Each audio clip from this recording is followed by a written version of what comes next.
आता एवढ्या सुंदर आठवणी आणि इतक्या लहानपणीचा म्हणजे कधी बसण्याचं सानिध्य लाभलंय सद्गुरूंचं तेजश्री मावशीला म्हणजे खूपच विलक्षण आहे. तर स्वामींची शिकवण नक्की काय आहे हे थोडक्यात आपण बघूयात. म्हणजे आपण सुरुवात जसं केलं की सुरुवातीला आपण थोडीशी शांतता पाळली, कारण अगदी केंद्र सुरू पण नाही केलं त्याच्या आधी, कारण विलक्षण प्रसंग आपल्यावरती हा ओढावलाय आणि पुढचा काळ कसा असेल काय असेल हेही सांगता येत नाही. पण हे असे प्रसंग पूर्वी पण होत होते आणि स्वामींच्या सानिध्यात जे आले, जे राहिले, त्यांना एक लक्षात येईल की या सर्व प्रसंगांमधून आपण आपलं काम करत जावं, करत राहावं, अशी प्रेरणा स्वामींनी सतत दिली आहे. आणि त्याप्रमाणे स्वामींचं सर्व जे कार्य आहे ते तसंच होतं. म्हणजे इट डझंट मॅटर. जसं श्राव्यानी त्या गुरु शिष्यांची गोष्ट सांगितली, तिथे गुरूंना अपेक्षित आहे की help yourself, those who help themselves God will help them, असा तो प्रकार आहे. त्यामुळे आपण आपलं कार्य, आपण आपलं कर्म करायला पाहिजे, अशी एक विलक्षण प्रेरणा स्वामींच्या सर्व जीवनातून आपल्याला मिळते. तर विशेष भाग जो आहे तो म्हणजे हा स्वामींचं स्मरण करणं हा आहे. आणि त्याच्यामधनं जर स्वामींचं जीवनचरित्र सगळं बघितलं तर खूप मोठा स्ट्रेस स्वामींनी कायम म्हणजे इन्सिस्ट केलं की स्वतःला घडवलं पाहिजे. तर स्वतःला कोणतरी आम्हाला, कोणतरी येईल, कोणतरी शिकवेल, कोणतरी सांगेल, कुठेतरी आम्हाला तारेल, कोणतरी डोक्यावर हात ठेवेल आणि मग आम्हाला ईश्वर प्राप्ती वगैरे होईल किंवा आम्हाला जे पाहिजे ते मिळेल वगैरे, असलं नथिंग डुईंग.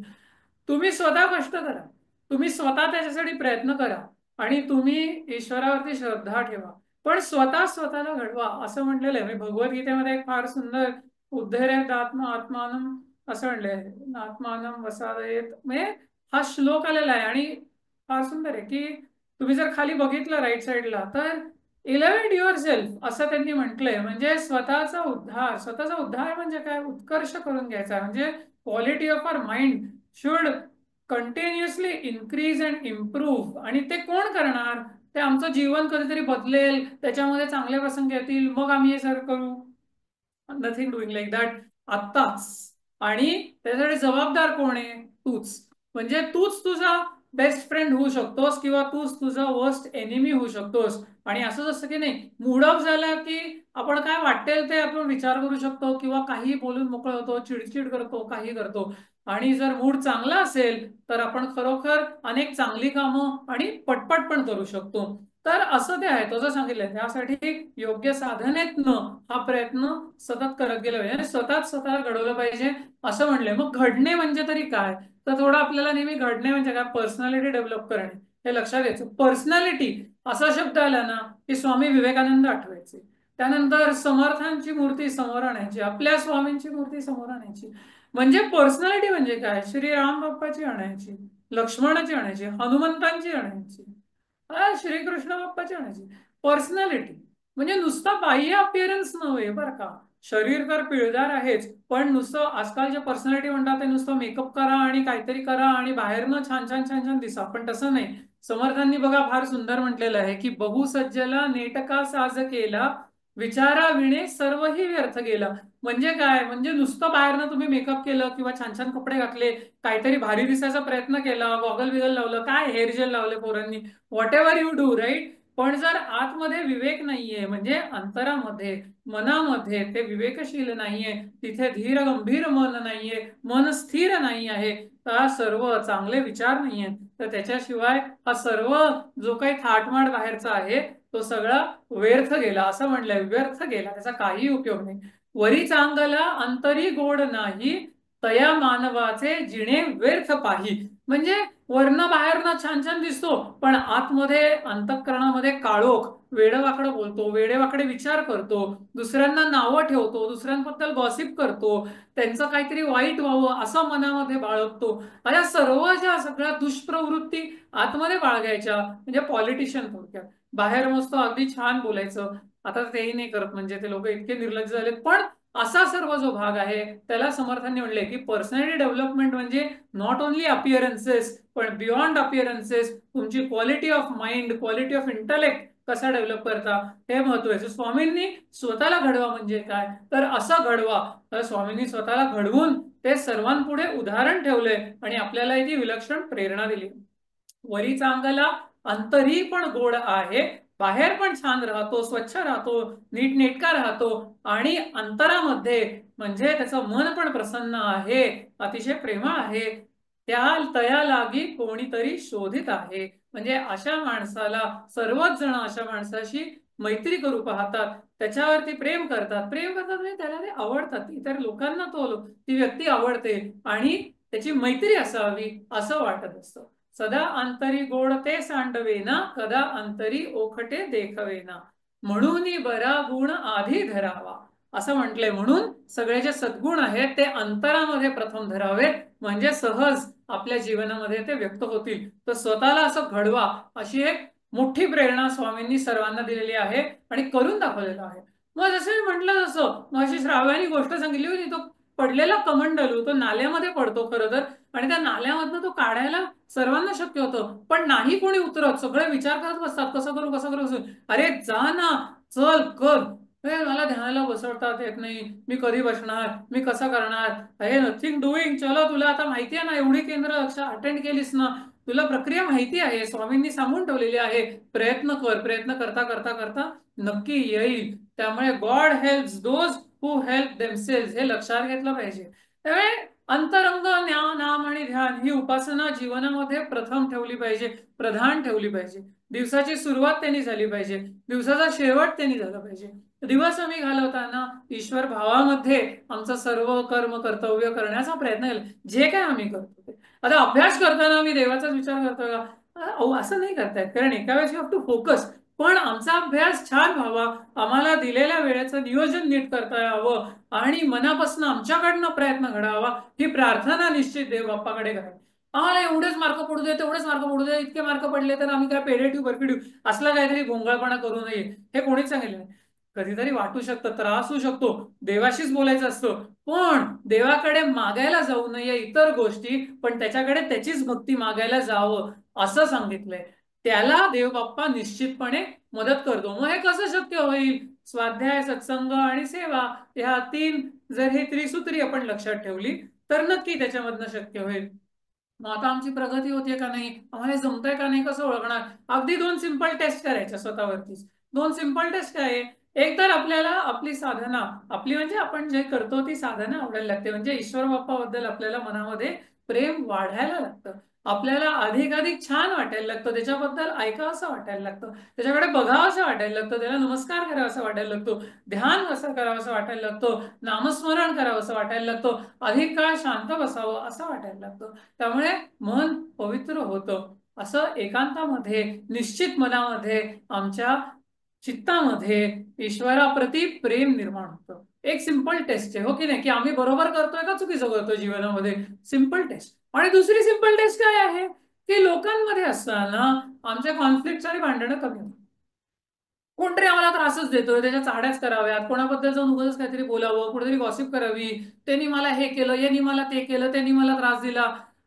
सुरुवातीला खूप असतं, पण जसं आपण खरोखर योग्य जर उपासना करत असू तर हळूहळू हा भाग निश्चित कमी व्हायला लागतो आणि असं जीवनामध्ये ओव्हरऑल जे काही आहे ते सहज स्मूथ फ्लोईंग अशा पद्धतीने व्हायला लागतं. याचा अर्थ कुठले प्रॉब्लेम्स निर्माण होणार नाहीत किंवा चॅलेंजेस समोर उभे राहणार नाहीत असं नाहीये, पण त्याला फेस कसं करायचं, त्याला सामोरं कसं जायचं, त्यामधनं मार्ग कसा काढायचा अशा पद्धतीची प्रेरणा आपल्याला आणि शक्ती ईश्वरच देत असतो. त्यामुळे त्या ठिकाणी मनामध्ये खूप मोठा त्रास झालाय, एकदम डिप्रेशन झालंय, आता सगळं संपलंय वगैरे वगैरे अशा पद्धतीचे विचार मनामध्ये निर्माण होत नाहीत. एक उभारी असते. त्यामुळे स्वतःला घडवताना, योग्य मार्गावरती चालताना स्वामींनी कशासाठी हे सर्व सांगितलं का? जसं आता तेजश्री मावशींनी म्हणलं की नाही, स्वामी ज्या मार्गाने गेले त्या मार्गाने म्हणजे त्यांनी आम्हाला जी उपासना दिली ती उपासना आम्ही आमच्या जीवनामध्ये प्रदान ठेवू. म्हणजे स्वामी सगळीकडनं जिथनं जिथनं चालत गेले त्यांच्या मागे मागे चालत जायचं नाहीये असा त्याचा अर्थ नाहीये, पण स्वामींनी जी उपासना आमच्यापर्यंत आणलेली आहे, आम्हाला समजावून सांगितलेली आहे, ती आम्ही आमच्या जीवनामध्ये उतरवू असा त्याचा अर्थ आहे. हे लक्षात अभ्यास कशाचा करायचा? आता गंमत बघा बरं का, याच्यावरनं बरेच पेरेंट्स मला चिडू शकतील की पण, कारण मी असं म्हणतच नाहीये की आपण शाळेचा अभ्यास किंवा डिग्रीचा अभ्यास करायचा नाही, तो आपल्याला करायलाच पाहिजे, ते आपलं कर्तव्य कर्म आहे. त्यामुळे हे लक्षात घेतलं पाहिजे की if you are a student, study is our कर्तव्य कर्म. आमचा कर्मयोग त्यामधनच, आमचा मार्ग त्यामधनच आहे, यात काही शंका नाही. पण तो होणारच आहे, तो आम्ही करायलाच पाहिजे. ते अज्युम्डच आहे, ते आम्हाला ऍप्लिकेबलच आहे. पण अभ्यास जर आम्हाला खरोखर अंतरंगामध्ये शिरायचं असेल, समजून घ्यायचं असेल, तर स्वामींनी दोन मूळ प्रेरणा दिलेल्या आहेत. एक म्हणजे अध्यात्म आणि दुसरं म्हणजे राष्ट्रीयत्व. लहान आहोत, काय अध्यात्म अध्यात्म करता? अरे लहान मोठे सोडून द्या. अध्यात्म म्हणजे काय? फार मोठा शब्द घेऊन बसू नका. म्हणजे देव बाप्पाचा शोध कसा घ्यायचा हे आम्ही समजून घेतलं पाहिजे. त्याचा हळूहळू आपल्याला जेवढं समजतं तसा विचार केला पाहिजे. नथिंग रॉंग, लहानपणापासूनच करायला पाहिजे. त्यासाठी मोठे होऊ, म्हातारे होऊ, रिटायर होऊ, मग बघू. मगाशी बघितलं की नाही सुरुवाती श्वेता मावशीने घेतलेल्या स्लाइड मध्ये, की पैशांच्या मागे धावता धावता, परिग्रह करता करता कधी जीवन संपतं आणि तो देह नष्ट होतो हे कळत पण नाही. त्याची सुरुवात आत्ताच झाली पाहिजे. त्यामुळे पूर्वी किती लहान असताना आश्रमामध्ये अभ्यासासाठी जायची मुलं, 6, 7, 8व्या वर्षी घराबाहेर गेलेली असायची आणि सगळ्या शास्त्रांचा, अध्यात्मशास्त्राचा अभ्यास चालू करायचे आणि संपून 16व्या वर्षी बाहेर यायचे. तसंच राष्ट्रीयत्व म्हणजे देशावरती प्रेम असतंच, आपल्या मनामध्ये आहेच. पण ते विशेष करून आम्ही समजून घेतलं पाहिजे. What is right, what is wrong. तुमच्या समोर, आमच्या समोर एक मोठा प्रॉब्लेम होता की आमच्यापर्यंत योग्य गोष्टी आल्याच नाही. आता तुमच्या सर्व समोर, मुलांसमोर हा प्रॉब्लेम निर्माण होणार आहेच आहे की योग्य गोष्टी काय आणि अयोग्य गोष्टी काय, याच्यामध्ये खूप सारं कन्फ्युजन सोशल मीडियाच्या माध्यमातून करण्यात येणार. त्यामुळे तुम्ही काय बघता आणि त्यामधनं तुम्ही काय इंटरप्रिट करता, इथे तुमचं विलक्षण गोंधळ व्हायचे चान्सेस आहेत. तो होऊ देऊ नये. आणि त्यामुळे योग्य अभ्यास करावा, योग्य व्यक्तीकडनं ते समजून घ्यावं की हे सगळं काय आहे. स्वातंत्र्यवीर सावरकरांचं एक वाक्य कायम लक्षात ठेवायचं, असं स्वामींनी सांगितलेलं आहे बरं का. हे सगळ्या स्वामींनी दिलेला प्रेरणा. काय सांगितलंय सावरकरांनी, म्हणजे आपल्या वीर सावरकरांनी, की देहाकडून देवाकडे जाताना मध्ये देश लागतो आणि त्या देशाचे आपण देणे लागतो हे विसरायचं नाही. देह, बॉडी, फ्रॉम आर बॉडी. आपला प्रवास काय आहे, आपलं अध्यात्मशास्त्र सांगतं काय, की आपल्या शरीरामध्येच आपल्याला ह्या देहाच्या माध्यमातून, देह मन बुद्धी, हो की नाही, बॉडी माइंड इंटेलेक्ट, याच्या माध्यमातून ह्याच टूल्सचा वापर करून आपलं मूळ स्वरूप म्हणजेच ईश्वर स्वरूप समजून घ्यायचं आहे. त्याचा शोध घ्यायचा आहे. शोध घेता घेता घेता ते प्रकट होईल असं शास्त्र सांगतो. स्वामीजींनी करून दाखवलेलं आहे आणि तोच तो मार्ग आपल्याला चालायचा आहे. पण हे सगळं करत असताना, देहाकडनं देवाकडे हा प्रवास चालू असताना, आपण ह्या देशाचं देणं लागतो हे विसरायचं नाही. आपल्या भारत मातेचं आपण देणे लागतो हे विसरायचं नाही. अध्यात्माचा अभ्यास करायचा तर कसा, मगाशी म्हणलं तसं सेवा, स्वाध्याय, सत्संग स्वामींचा वाङ्मय आहे अभ्यासाच्या दृष्टिकोनातून. संत वाङ्मय आहे, संत जीवनचरित्र आहे, त्याचा अभ्यास करावा. इतर नॉवेल्स आहेत, कादंबऱ्या आहेत, सगळ्या गोष्टी आहेत, काहीच हरकत नाही. पण समर्थांचं, समर्थ रामदास, त्यांचं रामदास स्वामींचं चरित्र अप्रतिम आहे. तुकाराम महाराजांचा अप्रतिम आहे. रामायणाचा अभ्यास करावा, वाचावं, महाभारत वाचावं. त्यामुळे ह्या सगळ्या गोष्टींचा अभ्यास केला पाहिजे. कृष्ण बाप्पाचं जीवनचरित्र वाचावं, त्यामधनं आपल्याला अनेक प्रेरणा मिळत राहतील. आणि स्वामींनी तर विलक्षण कार्य करून ठेवलेलं आहे, आपली केंद्र चालतातच. त्यामुळे त्या अनुषंगाने समजून घ्यावं, मला स्वामींनी सांगितलंय. आणि दुसरा जो आपल्या राष्ट्रीयत्वाचा अभ्यास केला पाहिजे तो म्हणजे आपले जे सर्व राष्ट्रपुरुष आहेत, हे जे रस्त्यांना नावं दिलेत, फक्त गांधी नेहरू हे राष्ट्रपुरुष नव्हे, हे सोडून देऊ, त्यांच्याबद्दल आपण बोलायला नको.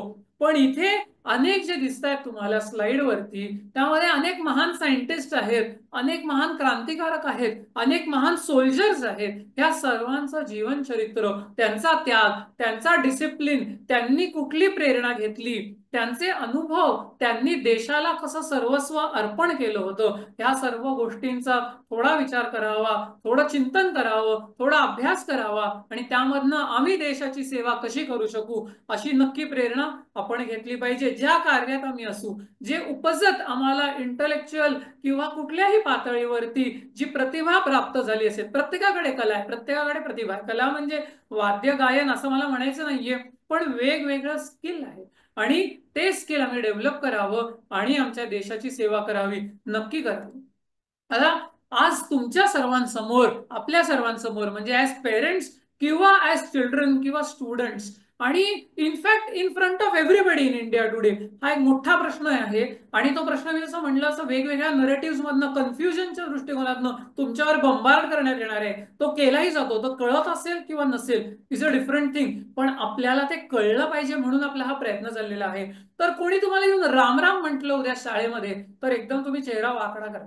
म्हणजे बहुतेक जण करतील, आपली सगळी मुलं करतीलच असं मला म्हणायचं नाहीये, पण रामराम म्हटलं की तो पुरोगामी, मागासलेला, असं अरे काय खेडेगावचा आहेस का, असं होतं. किंवा जय श्रीराम असं म्हटलं तर, किंवा नमस्कार केला तर, पण यो ब्रो व्हॉट्सअप असं म्हटल्यानंतर एकदम अरे काय भारी आहे. त्यातनं ऍक्सेंट विक्सेंट मध्ये जर तो असं म्हणायला लागला, ती व्यक्ती म्हणायला लागली, तर आपण तर फिदाच होऊन जातो त्या व्यक्तीवरती, की अरे बास, याच्यासारखं मला व्हायचंय. हे कन्फ्युजन पॉइंट आहे. पूर्वी नव्हता असं नाहीये, पण आता खूप अँप्लिफाईड पद्धतीने हे येतंय. मग रामायण आणि महाभारत, टीचर्स सकट सर्वजण मायथॉलॉजी मायथॉलॉजी करतात. आपली मुलं त्याला मायथॉलॉजी म्हणणार नाहीत, पण तुमचे बहुतेक सर्व मित्र मैत्रिणी त्याला मायथॉलॉजी किंवा माहिती पण नसेल. ही परिस्थिती आहे. आणि सडनली त्यांना अव्हेंजर्स एंड गेम वगैरे रियालिटी वाटायला लागतो. हा भ्रम आहे, हे लक्षात घेतलं पाहिजे. यामध्ये मनुष्याचा विकास नाहीये. फार सुंदर पद्धतीने अव्हेंजर्सची सगळी सिरीज त्यांनी तयार केली असेल, पण it is all fiction. Fiction will only help you get entertained. Fiction might give you jobs, fiction might give you money, पण fiction will not give you peace of mind and happiness. हे लक्षात घेतलं पाहिजे. You have to study your own history. So mythology म्हणून त्याच्याकडे बघायचं नाहीये, इतिहास म्हणून रामायण आणि महाभारताकडे बघितलं गेलं पाहिजे. त्या अनुषंगाने आपण त्याला समजून घेतलं पाहिजे. अनेक महापुरुष आपण म्हटलंच त्यांचं जीवनचरित्र, पण आपल्या सगळ्या शालेय पाठ्यपुस्तकातून, क्रमातून काय आलेलं आहे? औरंगजेब, टिपू सुलतान, मुघल, आपल्यावरती झालेली आक्रमणं. अरे भारताच्या 60-70-80 हजाराच्या इतिहासामध्ये एक 300-400 वर्षांचा काळ असेल जेव्हा ही आक्रमणं झाली, त्याच्यात सुद्धा या लोकांना काहीही भारतभूमी सर्व काही व्यापता आली नाही. अनेक पुढे खंडणं झाली भारतभूमीची वगैरे, हा सगळा भाग आहेच, पण त्याची कारणं काय आणि कोण यांच्या विरुद्ध लढलं, काय ही संस्कृती आहे, हे समजून घेतलं पाहिजे. वेस्टर्न गोष्टी आपल्याला सगळ्या अट्रॅक्टिव्ह वाटायला लागलेल्या आहेत, आणि इंडियन म्हणजे भारतीय ज्या आहेत त्या फिबल आहेत, डर्टी आहेत, अशी एक समजूत मनामध्ये तयार केली जाते. गेल्या 7-8-10 वर्षांमध्ये हे रिव्हर्ट करण्याचा, म्हणजे हे असं होऊ नये म्हणून मोठा प्रयत्न चाललाय, पण तितकाच मोठा प्रयत्न हे असंच व्हावं आणि याहून अधिक व्हावं असा पण चाललाय. हे लक्षात घेतलं पाहिजे. तुम्हाला पुस्तकांमध्ये आता 8वी 9वी 10वीच्या पुस्तकांमधनं इथे एक स्लाइड मध्ये चित्र दिसेल, ते तुम्हाला दिसतंय तसं, तिथे तो नांगर आणि त्याच्यानंतर तो क्रॉस असं जे आहे, तर तो जो प्रकार आहे, तर ते कम्युनिझम असा एक मोठा भाग तुमच्या मनावरती बंबाड केला जातो. आंबेडकर, बाबासाहेब आंबेडकर फार महान व्यक्तिमत्व, पण त्यांच्या नावाखाली अनेक गोंधळ आणि धर्मांतर सर्वत्र केले जातात. सर्व धर्म समभाव म्हणून हिंदू धर्माचा नाश कसा करायचा, अशी अनेक कारस्थानं, आता आपण पहलगाम मधलं अतिरेकी प्रकार बघितलेलाच आहे, आतंकवादी प्रकार बघितलेलाच आहे, आपल्या अनेक लोकांचा मृत्यू त्याच्यामध्ये झालेला आहे. तर एकीकडे सोशल मीडियाच्या माध्यमातून पूर्ण नरेटिव्ह अशा पद्धतीचा, की कसे सगळेजण हिंदी चीनी भाई भाई म्हणून आपण 1961-62 साली मोठं युद्ध हरलो आणि फार मोठं नुकसान आपलं झालं, आणि तसंच आता हे हिंदू मुसलमान भाईचारा असं एकीकडे इमेज तयार करायची आणि दुसरीकडे वाटेल तसा नरसंहार करायचा. आपल्याला समजलं पाहिजे, लक्षात आलं पाहिजे की हे सर्व गोष्टी काय चालल्या, त्यातलं सत्य काय आहे.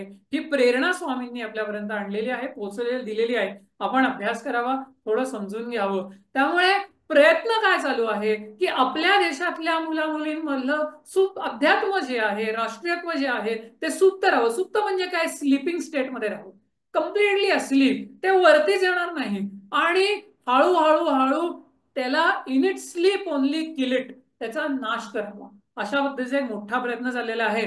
पण आपण तो होऊ देऊ नये, हे लक्षात घेतलं पाहिजे. स्वामीजींनी ही मरगळ आमच्यामध्ये येऊ नये यासाठी आम्ही अखंड उपासना केली पाहिजे. ह्या देवाला, ईश्वराला घट्ट पकडून ठेवले पाहिजे. शुद्ध अध्यात्म मार्ग जो आहे तो समजून घेतला पाहिजे. संत जीवनांचा अभ्यास केला पाहिजे. धर्म कार्यासाठी, धर्म म्हणजे काय, इथेच विलक्षण गोंधळ आहे, पण सत्याचा शोध ज्याला म्हटलं जातं, त्याला अनुसरून जे कार्य आहे, ईश्वराचा शोध, त्याला अनुसरून जे सर्व कार्य आहे, धर्म कार्य आहे, राष्ट्र त्याचाच एक अंग, राष्ट्र हे त्याचंच अंग आहे. राष्ट्र कार्यासाठी जीवन समर्पित आम्ही कसं करू शकतो, आम्ही राष्ट्रासाठी काय करू शकतो, आमचा खारीचा वाटा आम्ही उचलला पाहिजे. अंतरंग ध्यान आणि नाम उपासना ही रोज आमच्याकडनं झाली पाहिजे प्रसन्न अंतःकरणाने, अशी प्रेरणा स्वामीजींनी आपल्यापर्यंत दिली आहे. आपण कसं बनावं, तर स्वामीजींनीच आम्हाला हे शिकवलं आणि समर्थांनी हे सांगून ठेवलंय की सत्शिष्य बनावं. मग सत्शिष्य म्हणजे काय, तर मुख्य सत्शिष्याचे लक्षण सद्गुरु वचनी विश्वासपूर्ण अनन्य भावे शरण, त्या नाव सत्शिष्य. म्हणजे अतिशय मनोभावे तो सद्गुरूंचं जे वचन आहे, म्हणजे सद्गुरूंनी सांगितलेली उपासना, असं आपण लक्षात ठेवूयात. त्या उपासनेला धरून त्यालाच प्राधान्य देऊन ते समजून घेऊन त्याचा अभ्यास करून करता करता करता तो स्वतःला घडवतो आणि जीवनामध्ये सद्गुरूंनी दिलेली ही सर्व प्रेरणा घेऊन तो पुढचा प्रवास करत राहतो. हे लक्षात घेतलं पाहिजे. अशा पद्धतीने आम्ही सत्शिष्य होण्याचा प्रयत्न करावा. अशा सर्व प्रेरणा आणि शिकवण आपल्या स्वामींची आपल्यापर्यंत आलेली आहे. नक्की प्रयत्न करावा. हरिओम तत्सत.